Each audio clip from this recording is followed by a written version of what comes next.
tous, aujourd'hui on se retrouve pour parler plantes. Et une plante qui va mettre de l'exotisme et de la couleur dans votre intérieur. Je parle du Guzmania. Avant toute chose, vous pensez bien à vous abonner à la chaîne et à cliquer sur la petite cloche pour recevoir une notification dès que je publierai une nouvelle vidéo. Alors c'est parti, maintenant on parle bromélia. Le Guzmania est une plante qui vient de la famille des broméliacées. Il y a environ plus de 100 espèces répertoriées, donc comment vous dire que vous avez du choix dans ces plantes exotiques. Et c'est une plante qui est d'originaire d'Amérique. Et là, en termes de couleurs, vous pouvez y aller, il y a du choix, il y a du jaune, il y a de l'orange, du fuchsia, du mauve, enfin bref, vous avez un choix extraordinaire dans ce style de plante. Maintenant, faut-il savoir les entretenir? Et c'est pour ça qu'on est là. Au niveau arrosage, le bromélia, on mettra de l'eau dans le cœur de la plante. C'est-à-dire que, voilà, on voit vraiment ici le cœur. Donc, vous mettez l'eau dans le cœur de la plante environ une fois tous les 10-15 jours. Et vous n'en remettez que quand il n'en a plus. L'eau va obligatoirement goûter un petit peu sur la terre. C'est parfait, c'est formidable. Mais on met bien l'eau dans le cœur de la plante. Pourquoi ? Parce qu'en fait, la plante n'a pas besoin spécialement de son système racinaire. Le bromélia est une plante épiphyte. Ça veut dire qu'elle vit sur d'autres plantes dans son milieu d'origine.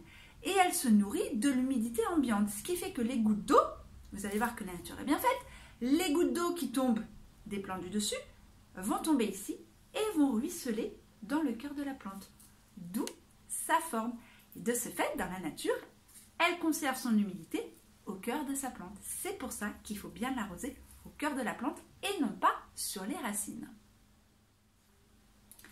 En vérifiant que votre arrosage est bien fait tous les 10-15 jours et que vous n'avez plus d'eau dans le cœur de votre plante, si cela demande 3 semaines avant que l'eau ne s'évapore, ça demande 3 semaines, c'est pas grave. On vérifie juste qu'il y ait toujours de l'eau un petit peu dans votre plante. On ne la mettra pas comme d'habitude au niveau soleil direct derrière une fenêtre, mais après vous pouvez la mettre n'importe où, même dans une salle de bain. Vous l'aurez compris, le bromélia est donc une plante très simple d'entretien. Par contre, combien de temps ça tient ça, la couleur?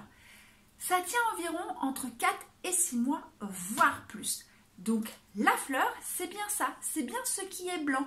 C'est bien comme si c'était une partie du feuillage qui avait blanchi. Donc certains disent que ce n'est pas une vraie fleur, mais c'est une vraie fleur. Une fois que cette fleur-là est fanée, elle va donc devenir marron. Vous pouvez la couper, vous allez assez bas au niveau de la tige et vous la coupez. Vous aurez donc après une plante verte. Et vous pouvez voir apparaître après des petits rejets sur le côté. Ces petits rejets, sur le long terme, deviendront, comme celle-ci, une plante fleurie. Pour ça, vous détachez le rejet quand il fait environ minimum 10 cm. Délicatement, vous tirez. S'il y a un système racinaire, vous faites attention de bien le prendre avec, quitte à le défaire avec un petit couteau. Et cette petite plante-là, vous la remettez dans un petit pot. Mais vous voyez bien que le bromélia n'a pas besoin de beaucoup de terre, donc ça ne sert à rien de mettre un gros pot de terre. Un petit pot suffira. On commence petit et on augmente tout doucement comme d'habitude. Et là, peut-être que vous verrez apparaître un autre bromélia. En toute honnêteté, j'ai essayé, ça n'a pas fonctionné. Mais c'est moi, vous, je suis sûre que vous allez y arriver. Donc, à essayer et vous me redirez si ça fleurit ou pas. Comme je le disais, la famille des broméliacées, sa sous-famille, a une multitude de variétés et de fleurs. Donc, si vous voulez mettre un petit peu d'exotisme dans votre maison, optez pour les broméliacées. Vous allez chez un fleuriste ou dans une jardinerie et vous demandez du broméliacée. Vous aurez le bromélia, vous aurez plein de variétés différentes avec lesquelles vous faire plaisir et mettre de la couleur. Et ça fait du bien de temps en temps de mettre un peu d'exotisme dans la maison. Et voilà, je vous ai tout dit sur le bromélia. Maintenant, vous êtes au taquet pour pouvoir l'entretenir et faire qu'il soit de plus en plus joli au fur et à mesure des semaines. Je vous dis à bientôt pour de nouvelles aventures florales.